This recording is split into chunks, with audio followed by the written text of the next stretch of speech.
in this video, I'm going to be making a temporary door for a job. That way the actual door doesn't get beat up during the construction process of the home.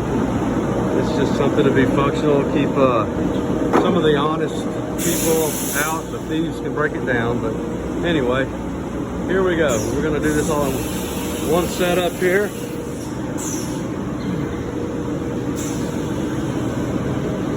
The door's already the right size, so it just needs to have the lock set bored in, the hinges cut in, and the edges need to be beveled so it doesn't rub and just operates better. We always bevel our edges at 3 degrees.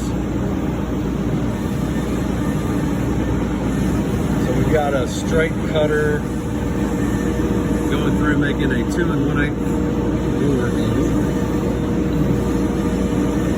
Probably running a little slower than it could. Probably speed this up quite a bit and get through this quicker, but I got time.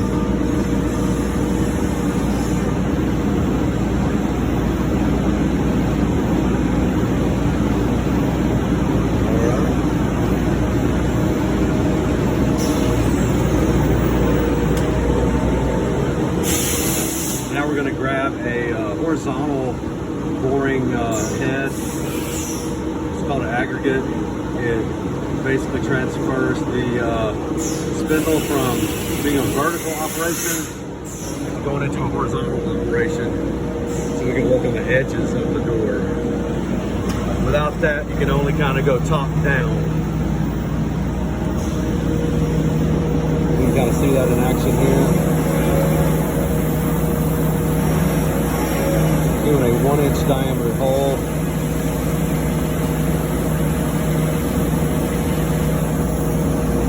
Yeah, that's about it for that.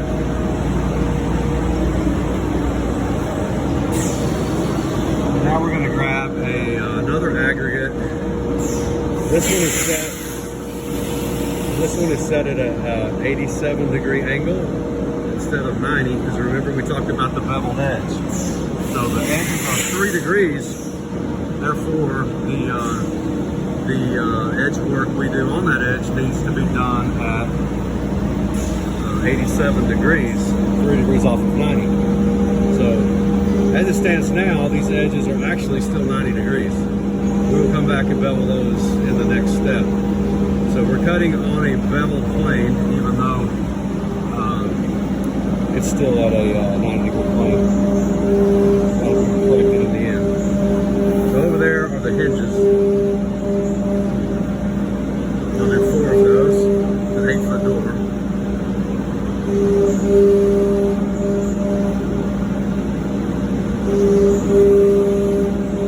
We only use heavy-duty hinges. The standard hinges that come from home centers and lumber yards for residential, they're just a little too light.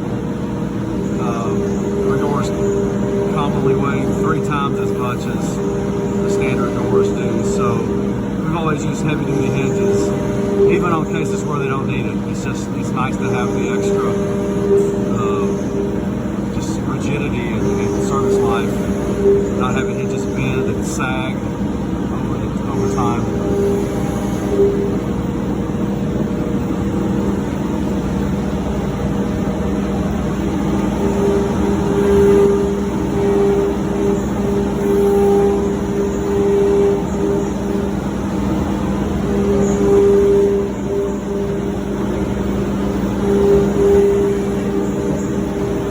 It's a little boring and tedious.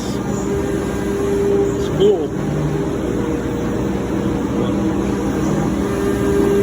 Move on. Let's go to the next step. Get a little bit patient. Crazy. Walk around and kind of show the hinges.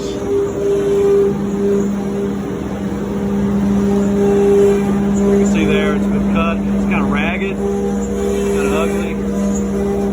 It doesn't matter, it's a temporary door, but the next process of beveling that edge, we'll clean that up. We're doing that that's why we're doing this first. as opposed to beveling it first and then cutting the hinge pockets, lock set pockets. So that makes it a nice little cleanup pass. Here comes the beveling cut. It's just an angled straight cutter otherwise.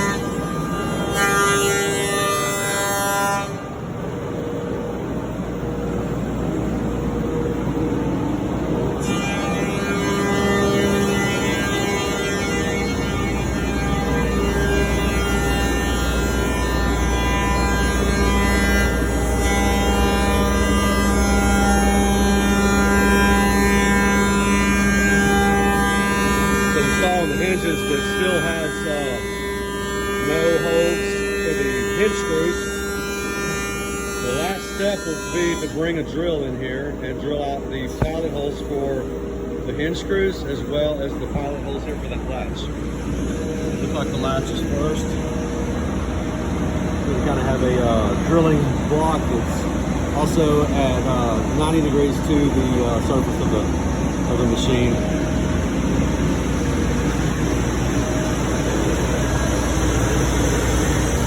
Perfect holes, so when the hardware installer puts the handle on, he's not having to pre-drill them or drill them in the wrong place and have them coming in at a goofy angle, looking bad. Again, it's a temporary door.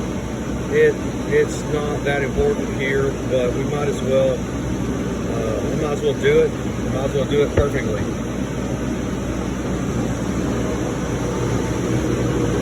Now on our rail install doors, we don't do it like this where we put the whole door on. We're going to do all this work on each individual part. Every machining step that gets done to that part will be done while it's on the CNC machine. Then it gets glued up. Basically all that's left is sanding and gloss installation at that point.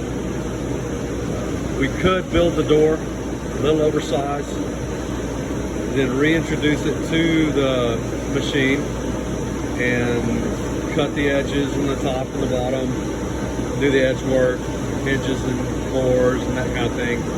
We could do that, and that would, a lot of shops do that. It gives you a little bit of room for error in the glue up process, so you can be a little out of square and still end up with a square door at the end.